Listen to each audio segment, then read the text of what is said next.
Capítulo 1. El amanecer de una nueva era.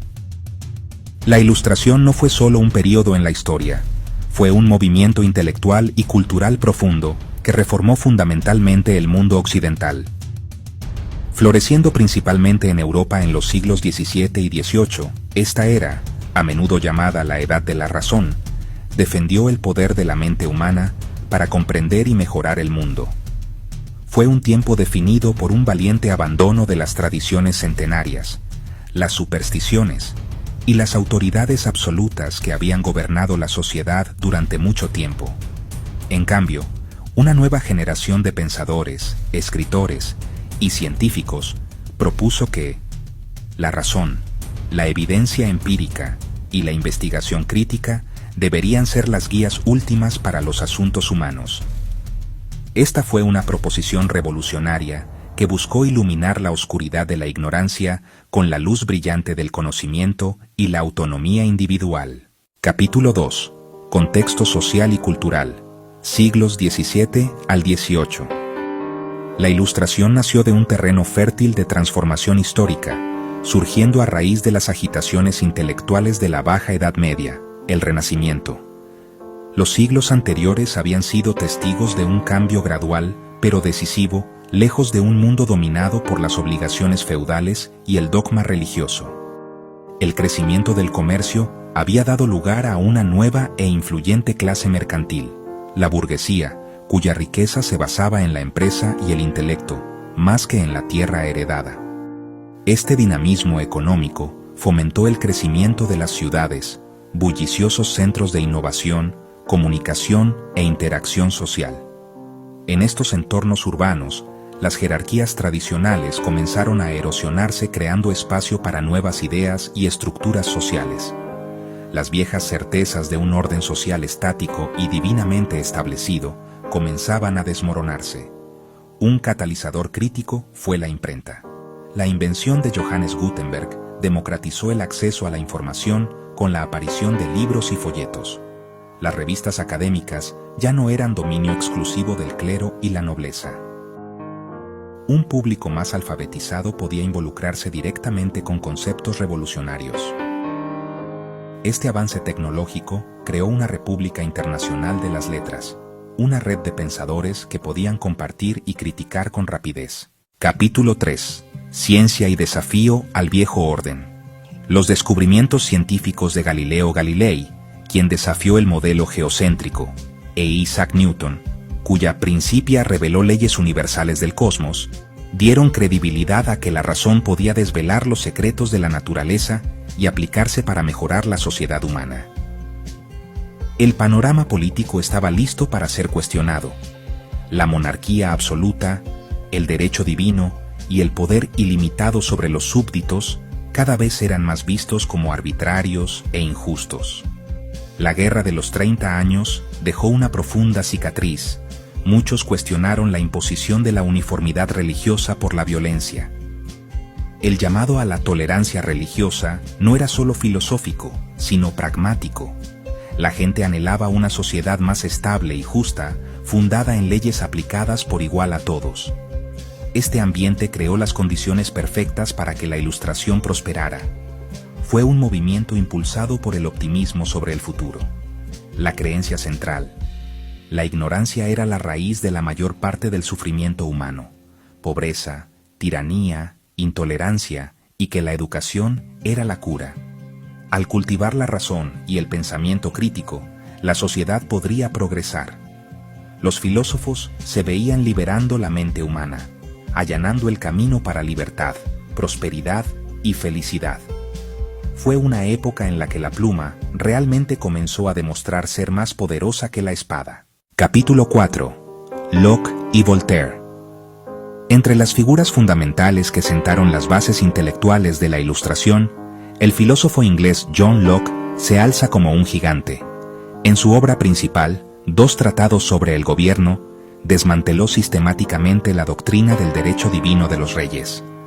Argumentó que la autoridad política no es otorgada por Dios, sino que surge del consentimiento de los gobernados. Locke planteó que los individuos nacen en un estado de naturaleza como seres racionales. poseen derechos naturales, específicamente, a la vida, la libertad y la propiedad. Estos derechos son inherentes e inalienables. El propósito del gobierno no es otorgarlos, sino protegerlos. Este concepto de un contrato social, donde las personas ceden voluntariamente algunas libertades a cambio de la seguridad de sus derechos, fue revolucionario.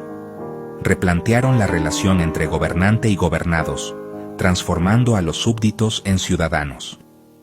Si un gobierno viola estos derechos, el pueblo debe alterarlo o abolirlo. Este principio justificó la Revolución estadounidense y también la Revolución francesa. La mente al nacer es una tabula rasa. Las personas pueden mejorar mediante educación y entorno. Voltaire se convirtió en su campeón más intrépido y elocuente. Atacó la intolerancia, la censura y los abusos de la aristocracia y la iglesia. Écrasez l'infâme. Aplasta al infame. Capítulo 5. Montesquieu y Rousseau. Mientras Locke y Voltaire defendían los principios de la libertad, el barón de Montesquieu trajo un enfoque metódico al estudio del gobierno. Analizó comparativamente los sistemas políticos de la historia y el mundo, concluyendo que no había una única mejor forma. Dependía del clima, la geografía y las tradiciones. Su contribución perdurable, la separación de los poderes. Inspirado en Inglaterra, propuso dividir el poder en legislativo, ejecutivo y judicial para evitar la tiranía. Instituciones separadas con controles y equilibrios, influyendo en la Constitución de los Estados Unidos. Rousseau ofreció una visión más radical de la libertad. En el estado de naturaleza, el humano es bueno. La sociedad y la propiedad privada lo corrompen. El contrato social transforma individuos en un cuerpo colectivo. La verdadera libertad. Obedecer la ley que uno se prescribe como parte del soberano. Pero su énfasis en la voluntad general inquietó a los críticos por su posible deriva totalitaria. Capítulo 6. Kant y los principios nucleares. Kant ofreció una definición duradera de la Ilustración. Sapere aude, atrévete a saber. Salir de la inmadurez autoimpuesta. No falta de inteligencia, sino de valor para usarla propiamente. La gente dejó que la Iglesia y el Estado pensaran por ellos. Estar iluminado es pensar por uno mismo. Énfasis en la razón y en la ciencia. El universo es ordenado y comprensible. Observación, experimentación y deducción lógica para entender las leyes de la naturaleza y los principios de una sociedad justa. No rechazo ciego, sino exigir justificación racional. Escepticismo ante los dogmas y la autoridad. Para que la razón florezca, debe haber individuos libres de pensar, hablar y publicar sin censura ni persecución. Los derechos naturales afirman la dignidad humana. Ningún gobierno puede quitarlos legítimamente. Desafío a privilegios por nacimiento y estatus. Tolerancia religiosa y moral basada en la razón y la humanidad común. La educación como herramienta principal hacia una sociedad racional, virtuosa y libre. Capítulo 7. Revoluciones y cambio institucional. Las ideas ilustradas se convirtieron en acción política. En América del Norte, colonos invocaron la Ilustración contra la corona. La Declaración de la Independencia estadounidense de 1776 bebe de Locke. Igualdad y derechos inalienables. Vida, libertad y la búsqueda de la felicidad. Gobierno por consentimiento. Aplicación de la separación de poderes y garantías de expresión, prensa y religión. En la Francia de 1789, la deuda y la desigualdad catalizaron la revolución, inspirada por Rousseau, Voltaire y otros. Su lema fue: libertad, igualdad, fraternidad, igualdad ante la ley, propiedad y soberanía nacional. Transformaciones sociales, escuelas y universidades, enciclopedia de Diderot y d'Alembert, sociedades científicas y prensa más libre. Incluso los monarcas reformistas promovieron la codificación legal y la tolerancia religiosa. El experimento republicano mostró viabilidad de un orden racional y estable. Capítulo 8. Críticas y contradicciones. A pesar de su impacto, la Ilustración ocultó un eurocentrismo arraigado bajo pretensiones universalistas.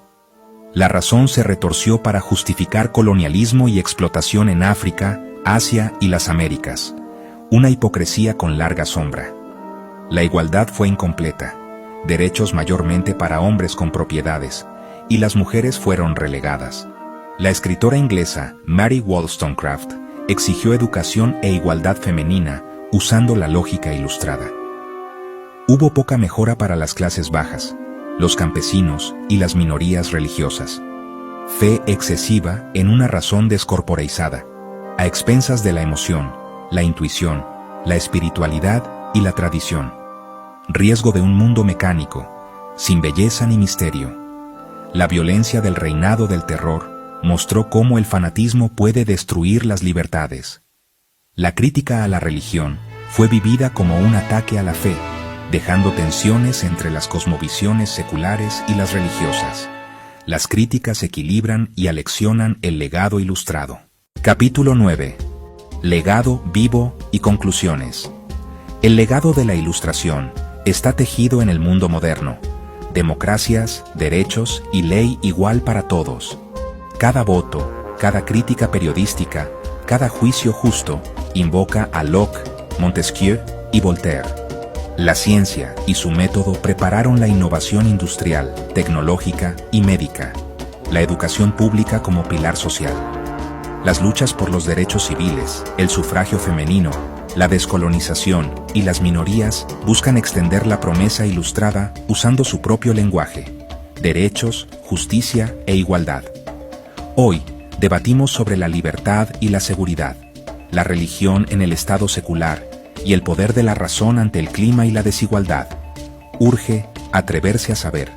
En conclusión, la Ilustración defendió la razón sobre el dogma, la libertad sobre la tiranía y la ciencia sobre la superstición, sentando bases del mundo moderno y desatando la educación, la tolerancia y la libertad de pensamiento para todos los seres humanos.